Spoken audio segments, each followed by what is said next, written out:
Sampai ketemu lagi. Het is niet, het dacht, omdat de haan kraait. Maar ten rechte is het, de haan kraait, omdat het dacht. Mutin, Digul, Banda. Dan kawan kita Cipto Mangunkusumo berangkat. Membawa keluarganya, diiring oleh istrinya yang berani dan berbesar hati, meninggalkan kita, yang buat beberapa tahun lamanya berdiri di samping sisinya, dengan persamaan azas, persamaan tujuan, dan persamaan tindak. Buat ketiga kalinya maka Cipto masuk ke dalam hidup pembuangan, menjalankan hukuman yang dijatuhkan padanya oleh hak luar biasa daripada kaum yang memerintah. Buat ketiga kalinya, ia mempersembahkan pengorbanannya terhadap pada tanah air dan bangsa yang ia abdikan, dengan kepala yang tegak dan hati yang besar.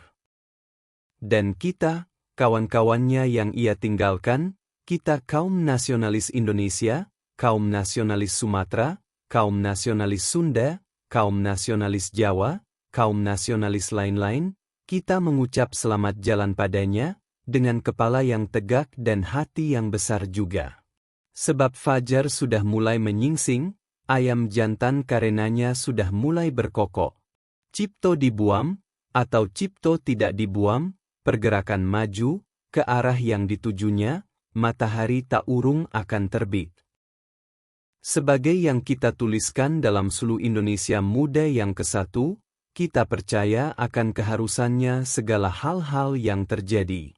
Kita percaya bahwa semua hal yang terjadi itu ada baik dan berfaedah bagi kesudahannya. Karena itulah kita berbesar hati.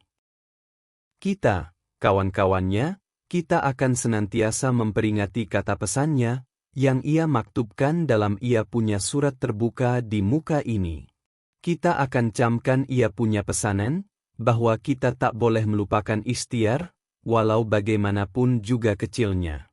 Untuk membikin indahnya hari kemudian menjadi seindah-indahnya. Kita akan menunjukkan pada anak cucu dan turunan kita, bahwa hidup kita ialah bukan hidup yang sia-sia, bahwa hidup kita ialah hidup berjuang.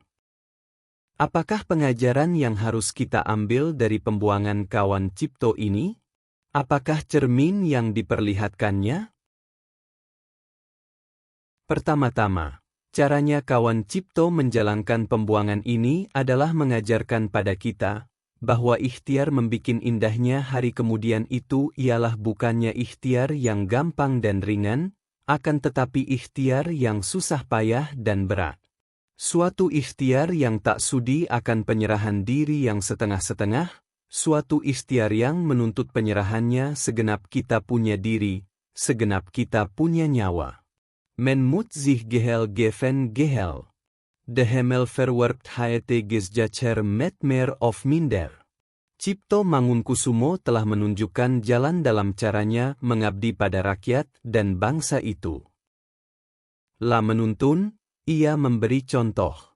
Walaupun ia menderita kesengsaraan rezeki, walaupun ia merasakan kemelaratan, yang terjadi oleh matinya ia punya perusahaan tabib, walaupun Lijdensbeker ada sepenuh-penuhnya. Maka dengan roman muka yang bersenyum ia memikul segenap beban yang ditimbunkan di atas pundaknya oleh pengabdiannya kepada rakyat dan bangsanya. Laten wij niet om huilen, en met droge ogen ook dit aanvaarden, verdiend of onverdiend de geschiedenis van ons land vervolge haar wet. Eist zich, om zich naar eis toe kunnen afwikkelen, offers, welnu, wij geven haar vreugdevol die offers o.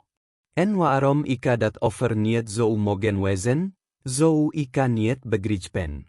Me, elka zo jaloers zich op degene, die offeren ma, wanneer ika veroordeeld wordt tot enkel toizien, begitulah ia menulis pada Insinyur Soekarno.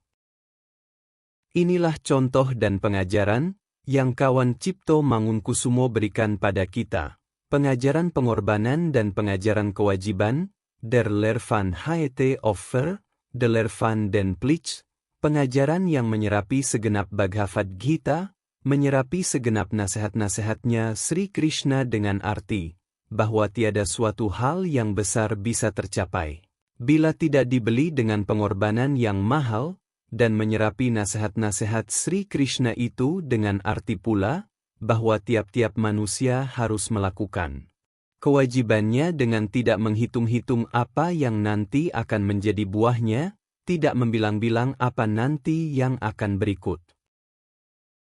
Di dalam pengabdian terhadap kepada Ibu Indonesia, di dalam menjalankan kewajiban-kewajibannya patriot, maka putra-putra Indonesia itu harus mempersembahkan dengan iman yang besar dan hati yang ridla segala pengorbanan-pengorbanan, walaupun bagaimana juga pahitnya, dan walaupun bagaimana juga getirnya.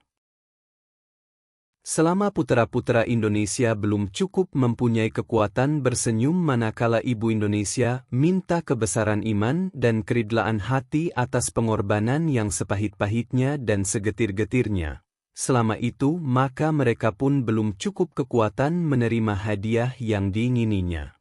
Selama mereka belum kuat memikul susah, selama itu mereka belum kuat memikul senang. Di dalam arti inilah maka pengorbanan kawan cipto itu harus kita artikan. Apakah pengorbanan ini tidak akan sia-sia? Apakah ia akan berfaedah? Tiada pengorbanan yang sia-sia, tiada pengorbanan yang tak berfaedah, tiada pengorbanan yang terbuang. No sacrifice is wasted, begitulah Sir Oliver Lodge berkata. Dari pengorbanan-pengorbanan hari sekarang itulah maka hari kemudian akan terjadi. Dari pengorbanan-pengorbanan hari sekarang itulah maka hari Indonesia baru akan terlahir. Lebih besar dan lebih mulia daripada Indonesia sekarang. Ya, lebih mulia daripada Indonesia dahulu. No sacrifice is wasted. Karenanya putra-putra Indonesia, bekerjalah, bekerja, dan janganlah putus asa. Bekerjalah, agar supaya pergerakan kita, usaha kita mencari keselamatan, bisa menjadi kuat. Sebab pembuangan kawan Cipto Mangunkusumo, jatuhnya korban yang tiada berhentinya, adalah suatu bukti yang senyata-nyatanya, bahwa pergerakan kita itu, walaupun maju, masih lembek. Suatu bukti yang senyata-nyatanya, bahwa habislah kini temponya hidup berenak-enak, dan habislah pula temponya bekerja setengah-setengahan. Bekerja sepenuh-penuhnya, membanting tulang, memeras tenaga, untuk menyusun kekuatan-kekuatan pergerakan kita dibikin menjadi sekuat-kuatnya, merapatkan golongan-golongan itu satu persatunya pula, itulah yang kini harus menjadi semboyan dan iktikat semua patriot Indonesia.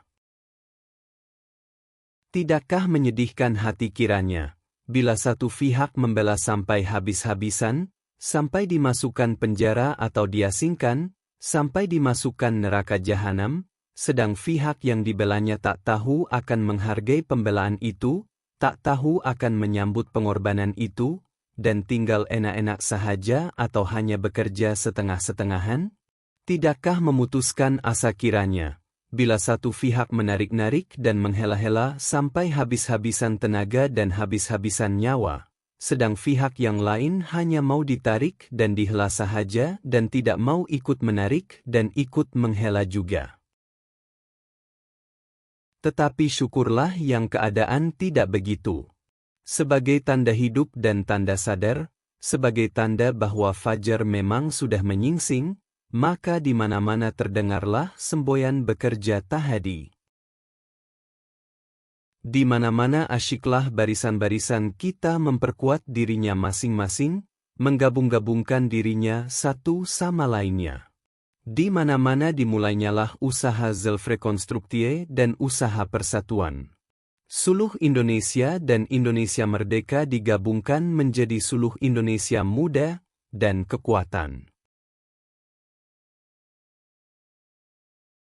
Kekuatan-kekuatan partai-partai kita digabung-gabungkan dan dikumpul-kumpulkan dalam PRPKI. Dengan sesungguhnya, Tiadalah alasan buat berkecil hati. Tiadalah layaknya buat berputus asa, bahkan makin kencanglah rasanya darah kita berjalan dan makin hangatlah pukulan hati kita, kalau kita menengok fajar ini. Maju, maju. Terus maju sahaja dengan tidak mundur selangkah, tidak berkisar sejari. Maju, terus maju ke arah keselamatan, begitulah jalannya pergerakan kita. Karenanya, maka tiada seteteslah air mata kita yang jatuh pada saat kawan Cipto Mangunkusumo minta diri. Tiada seteteslah air mata yang menyuramkan penglihatan kita pada saat saudara ini berpisah. Dengan kepercayaan yang sepenuh-penuhnya akan jayanya hari kemudian, dengan yakin bahwa satu kali saatnya pasti datang, yang matahari itu terbit, maka kita, kawan-kawannya sefaham, menyambut salamnya Cipto Mangunkusumo itu dengan kata-kata. Bukan selamat berpisah, tetapi sampai ketemu lagi.